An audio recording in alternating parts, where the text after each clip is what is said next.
Chapter 2. Nowhere. Jack felt hot. He opened his eyes. Burning sunlight was flooding into the treehouse. He and Annie were wearing long robes that tied with cords. They wore white headcloths and pointy slip-on shoes. Jack's backpack had turned into a leather shoulder bag. "We look like characters in that book Aunt Mary gave us," said Annie. "Tales from the Arabian Nights."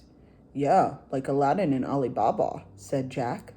Shading their eyes from the bright sunlight, Jack and Auntie squinted out the window.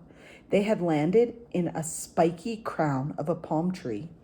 It was the tallest palm tree in the clump of trees. Thorny shrubs and sparse green grass grew under the trees. A small spring bubbled up from the ground. Surrounding the clump of trees were miles and miles of scorching sand.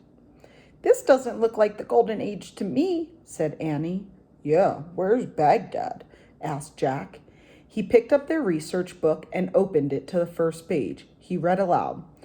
From 762 AD to 1258 AD, the Arab world had a golden age. During that time, a ruler known as a caliph governed an empire that stretched for thousands of miles. The capital of the Arab Empire was the city of Baghdad, an important center for learning and trade. Jack looked up. "So the caliph is the ruler," he said, "and he probably lived in Baghdad." "Yeah, but how do we get there?" asked Annie. "Patience," said Jack. "Remember, on our last mission, we learned that we have to do things in order, one thing at a time." He read the first part of Merlin's instructions. Ride a ship of the desert on a cold, starry night. Ride through the dust and hot morning light. "I wonder what a ship of the desert is," said Jack, looking up. "Well, whatever it is, I'm sure we'll find it eventually," Annie said. As if she were trying to sound patient, she said it slowly. "We could just sit here and keep an eye out for a big boat. Or what?" said Jack. "Maybe we could use one of Teddy and Kathleen's magic rhymes." "Not yet," said Jack. "Merlin said to use our magic wisely. We just got here. We used 2 rhymes on our last mission, and we only have 8 left to divide between 3. Okay, Annie broke in. "We can only use a rhyme when there's absolutely nothing else to do, right?" "Right," said Jack. "So," said Annie, what do you think we should do?" "We could start walking," said Jack. "Walk where?" said Annie. "Which way is Baghdad?" Jack looked out the window.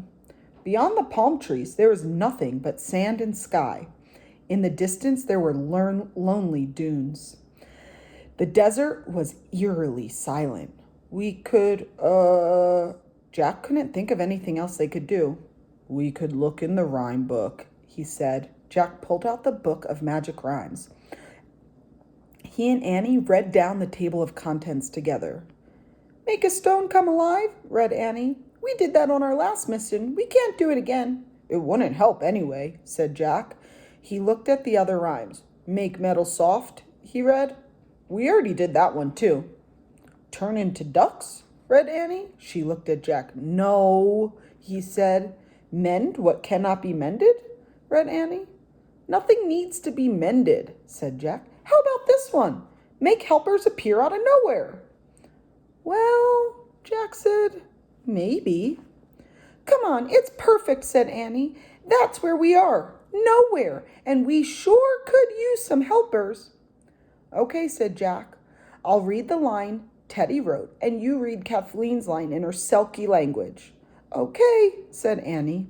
She turned the page to the rhyme. She held out the book to Jack. Jack read in a loud, clear voice, "From far beyond, send helpers here." Then Annie read, "Ha-he-bye, ha-he-keer." The second Annie finished the rhyme, wind gusted in from the desert, blowing a cloud of sand through the window. The wind shook the palm trees. Sand blew into Annie's eyes. Ow! She said. Get back! Cried Jack. Jack and Annie jumped away from the window. They pressed themselves against the wall and covered their face. Gritty sand kept blowing into the treehouse. It's a sandstorm, said Jack. The hot sand piled into drifts all over the floor. Then the wind died down as quickly as it had started. The palm trees stopped shaking. Jack and Annie looked out the window. The air was thick with grainy dust, making it hard to see. But the sand was still. I think it's over, said Annie. I hope so, said Jack. Why did our magic rhymes cause a sandstorm instead of sending us helpers? I don't know, said Annie. Maybe we said it wrong. Jack brushed the sand off their research book and looked up sandstorms in the index. He found the right page and read, the season of sandstorms begins in the desert in mid-February and continues all spring. Winds can blow as fast as 40 miles per hour. Sandstorms can easily cause travelers to lose their way in the desert. I don't understand, said Jack. We don't need to lose our way. We need to find our way. Just then, the sound of bells came from outside. Jack and Annie looked out the window. Through the haze, they saw 4 riders perched high on the humps of camels. The riders wore brightly colored robes. Behind them, a dozen more camels were tied head to tail and loaded down with saddlebags.